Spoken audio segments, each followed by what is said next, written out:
Luister 'n bietjie na hierdie droom wat ek gehad het, wat my baie ontstel. Ek droom, die polisie is oral in die strate besig. Hulle ry so 'n groot tipe Kaspers. En weerskante van hierdie voertuie is sulke groot ligte.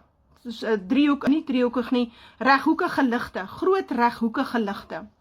En toe besef ek, dit is facial recognition software. Soos wat die mense stap in die strate, is hulle besig om elke ou se gesig te memoriseer as facial recognition. Ek wil vir julle sê, dit is reeds in Brittanje in plek.